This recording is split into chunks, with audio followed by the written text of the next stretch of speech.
Hello there everybody, it's me, Tyler the Creator, from the band Tyler the Creator. Welcome back to List Week. Happy holidays! The changes of the 1.18 update made to World Generation are unmistakably major. With all of the changes to World Generation, now is basically the best time ever for a brand new base. If you're tired of building in the same old base location world after world, then this is the video for you. In this video, we're going to talk about 10 of the best biomes for building in Minecraft 1.18.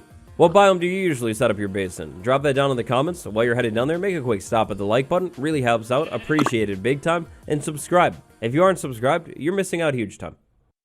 Today we're going to take a look at a lot of different biomes. If you like what you see in this video, the world seed is that number right there. Check it out. It's going to work on Java and Bedrock Edition. So the first biome that could be amazing to build in 1.18 is a windswept biome.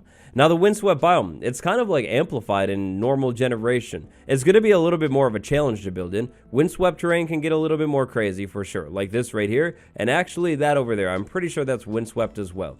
Now bonus points if you're building in the windswept savanna. The windswept savanna has coarse dirt all over the ground, which is amazing to work with. This is one of my favorite types of dirt. It's normal to have favorite dirt, okay? All of the windswept biomes are crazy, that's the point of them. If you think out of the box a little bit, the windswept biomes are a really great place to build. Like, look at these floating islands in here, they're crazy, they make no sense at all. The sharp hills, I mean, like you could do like floating houses in there, bridges in between the hills. There's a lot of potential for these windswept biomes.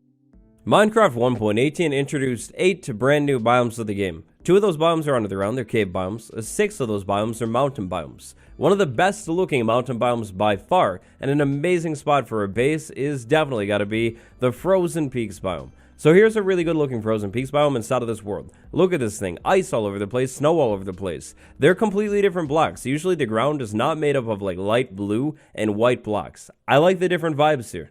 In my current survival series, I'm building sort of off to the side of a Frozen Peaks because they're a really nice backdrop. We'll talk about backdrops a little bit more later though. But you could also build inside of the thing too. If you're building inside of the thing, ice all over the place. This is going to work really well with some kind of modern build palette. If you're working on some kind of modern house, a mansion or something, consider maybe the top of a mountain because not only do you have like amazing looking views, like look at this right here, really good view. But also you're going to have a different looking block on the ground. You could work with the snow and make that like a yard or something. The ice, it could blend pretty well with terracotta or even warped wood. You could do like a mystical build up on top of the mountain. I mean, it just makes sense. The only other place in the game where you're going to get a vibe that is somewhat similar is going to be a frozen ocean, but I mean, it's like an ocean, and also polar bears are there, which is not exactly ideal for bases, and the ice melts if you put light on it. The Frozen Peaks, definitely the best icy biome in the game.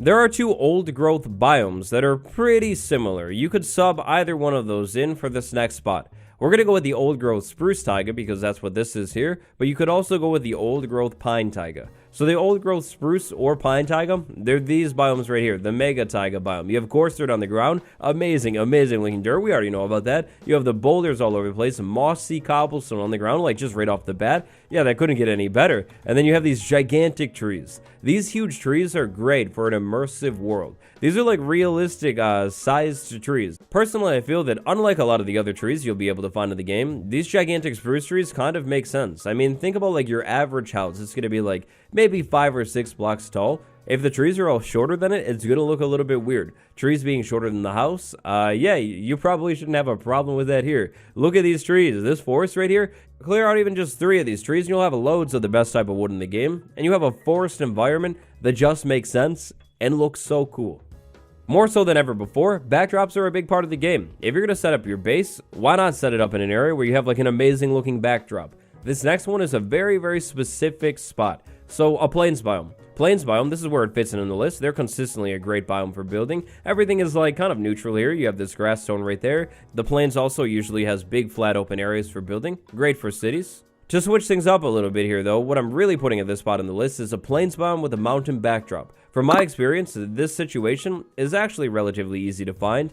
And I mean, look at this. You have a plains biome. You can set your base up in the plains and you have this huge mountain in the background. Now, this is from my survival world. I decided to build up on the mountain right now, so I have a boat up there. I have some stuff going on in the mountain. But imagine the scenario. You make the plains biome your base. You have a huge mountain in the background, so it's already really scenic. Set up a whole village in the plains biome. And then again, a scenic background. You didn't even have to do anything to improve it. The 1.18 mountains are one of the biggest parts of 1.18, both like literally and also in terms of what was actually added, and they look amazing. If you can find a plains biome with a mountain backdrop, I think you found basically the best base location in the entire game, at least in my opinion. Don't get me wrong, I do always love a nice cozy plains base. I feel like it's very like basic Minecraft vibe. I love it. One of my favorite base locations, or maybe my favorite. At the other end of the spectrum, we have something that is completely different. The Badlands biome. The Badlands biome is an amazing spot for a base in 1.18. Because, I mean, Badlands, like, how can you not love this place? The striping is so good looking. Also, the Badlands biome is one of the only non-mountain biomes, or maybe even the only non-mountain biome that can form a peak. Like, look at this thing. The striping goes so high up. It's, like, insane. If you're building in the Badlands, you could build down here and have a mountain in the background. You could build up in the mountain. You could build on the side of the mountain. There are so many great options here. And terracotta. If you're building here, you're going to get so much terracotta, like just constantly, which is an amazing building block. If you get this plain stuff, color it any color you want. Use it in basically any build style that you're going for. Modern, medieval, like literally anything. Also, inside of the Badlands, you have this right here. If you're going for like a creepy vibe, the grass color is like literally like just dead here. You have the coarse dirt. This is definitely the perfect setting for some kind of haunted mansion with demon possessions happening frequently. The Badlands biome just looks great. There's nothing else I really even need to say about this. I mean, there's more gold here. There's mine shafts too. The Badlands is just amazing. It's always been a great base location, but now in 1.18, it's even greater than ever before. Cave bases. Cave bases are cool. In 1.18, there were 2 new cave biomes added to the game. The Dripstone Caves and the Lush Caves. Both of those biomes are potentially a great base location. They could be really cool, depending on what you do with them. This next spot, however, is actually going to be neither of those 2 biomes. It's just going to be the plain caves without any biomes. Specifically, a big cave like this, again, without any biomes. Now, I do realize that there are some dripstone caves in here. It's kind of mixing together. But this spot right here, inside of this world with these coordinates, it's just a cave. There's no biome right here. The nice thing about 1.18 is you can find these big caves generating like pretty much anywhere. I found one inside of my world that is huge. One of the biggest caves that I've ever seen, and it doesn't have a biome. Finding the big caves that are huge caverns without any biomes is perfect for a base. Now, if you have a biome, like the Dripstone Caves or the Lush Caves, you could still definitely set up your base there, especially in here where we just have the Dripstone Caves on the ceiling. But the problem here is, with these biomes, is it might be a little bit more tricky to work with. If you have a big cave, but there's Dripstone Caves like literally all over the place, or even more so with Lush Caves, you might have to clear out a lot, and you might actually have to work with what is already there. Like, it's inevitable. Certain blocks aren't going to work with other blocks. If you have a ton of Dripstone blocks all over the place, maybe some won't work. If you have grass all over the place, maybe some other blocks won't really work. I feel like it's a little confusing, but basically what I'm saying here is some kind of big open cavern that is neutral. So somewhere like this without too many features inside of it. These big open caverns that are open are literally a blank palette. You can do anything you want with these caves. Also, there is so much room inside of some of these things. Like, in terms of space for building, this particular one, yeah, it's got you covered. There are very few builds that you could set up inside of this cavern that will be too big for this cavern. It's gigantic. You know, I guess I'm really just all about backdrops today. Our next biome is a biome that I feel like is really underrated, but is potentially an amazing base location. The Bamboo Jungle. So check this out. Where you see the bamboo everywhere, where the pod's always on the ground, that's the Bamboo Jungle. Inside of this world, these are the coordinates. The Bamboo Jungle is actually a really nice biome for building, I feel. But that backdrop lead-in, let's go back to that for a second. So the Bamboo Jungle, it's a jungle biome. The jungle biome is a warm biome. When mountains get warm, they turn into the Stony Peaks. The Stony Peaks biome, I mean, to be honest, I wouldn't really exactly consider it an amazing base location. It's very gray, all just really one color. But it is a great looking backdrop location. The Stony Peaks, especially if there's calcite on the Stony Peaks cutting into the sky, it looks so good. So ideally, if you could find a bamboo jungle that's on the side of a mountain or maybe just near a mountain, Stony Peaks is a bonus for sure, that's going to be a nice backdrop. Now, the bamboo jungle, inside of the biome, it may look really chaotic, but check this out. With a sword, you can run through here and clear all of this bamboo out, like pretty much instantly, and then there's nothing else in the way. If you're trying to set up some kind of big city or something, need to clear out a lot of space quickly, yeah, you can exactly do that inside of this biome. Another nice thing about this biome, tons of bamboo, so that's cool. Maybe you could use this as fuel or something. Also, pandas. Pandas will spawn here. If you set up your base instead of a bamboo jungle biome, and then every so often pandas spawn, like, that's amazing. And even if they don't spawn, they're just there. You already have pandas right off the bat. That's very amazing. Maybe it's because they're relatively rare or something, but I feel like pandas are a really underrated Minecraft mob. There's a lot to them with the personalities, the coloration and stuff. They're great. Finally, let's say you had a bamboo jungle biome, but you've searched everywhere. There are just no mountains nearby. That's too bad. You're not going to have a mountain backdrop, but at least you will most likely have a jungle backdrop. The jungle biome is a pretty interesting looking biome too. The trees with the vines and everything, trim the vines up every once in a while, it's basically free vines, and great looking trees. Another biome that I feel is a little underrated nowadays, probably because of its rarity, is the mushroom fields biome. The mushroom fields biome is a really interesting looking biome. Quite literally, there are no other biomes that look anything like this in the entire game. A nice characteristic of the mushroom fields biome, no hostile mobs will spawn here. If you're building inside of the mushroom fields biome at nighttime, you're not going to have to deal with creepers, skeletons, zombies, any of that stuff. Custom mob spawning rules inside of a biome is something that I love. I hope going forward into the future, the devs actually do this a little bit more. Like Dripstone Caves only spawning drowned, that almost happened. That would have been so cool. I love custom mob spawning rules inside of a biome. So check this out. Here I am by the mushroom fields at nighttime. If you didn't believe me, yeah, not a single hostile mob in sight. That's going to make your life a whole lot easier. Not having to worry about hostile mobs is a great thing. Maybe you've always played on an easier difficulty, you're looking to step your game up. Consider setting your base up instead of a mushroom fields biome, maybe upping your difficulty, and then just playing. Experience the hostile mobs. If it gets too much, go back to your base, and there's literally none.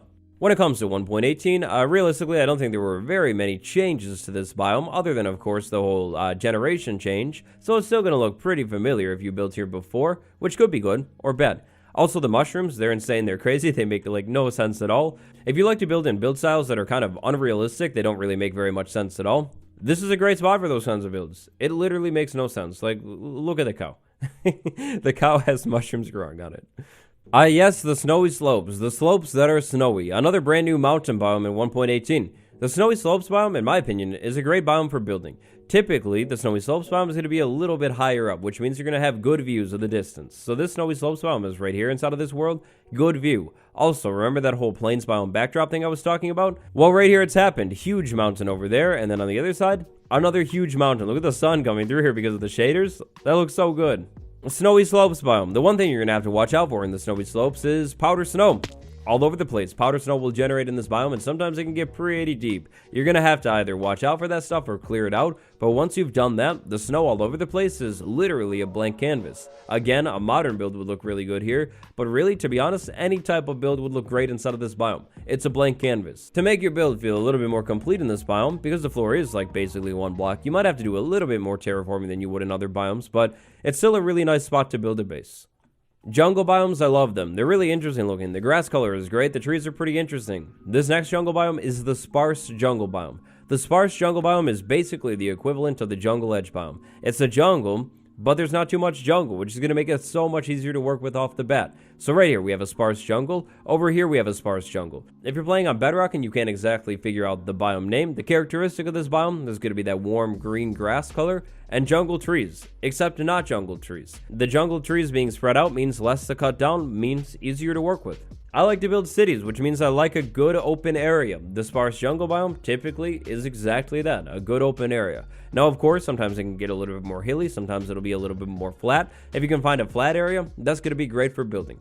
Also, being a jungle biome, a warm biome, is going to have the chance to be near a stony peaks biome. Great looking. Yeah, it didn't exactly happen here, but it is near a jungle biome, which is still an amazing looking backdrop for a base. Here's another look at a sparse jungle, very close by. Look at this place in here. Clear out some of these jungle trees, keep the bigger oak trees. It's great for building. Except this one is a little small, so you're gonna have to do a small build. And that's it. Those are 10 biomes that are great for building in 1.18. Hopefully this video gave you a little bit of inspiration, maybe even some ideas. If you haven't yet, drop your favorite biome for building down in the comments below.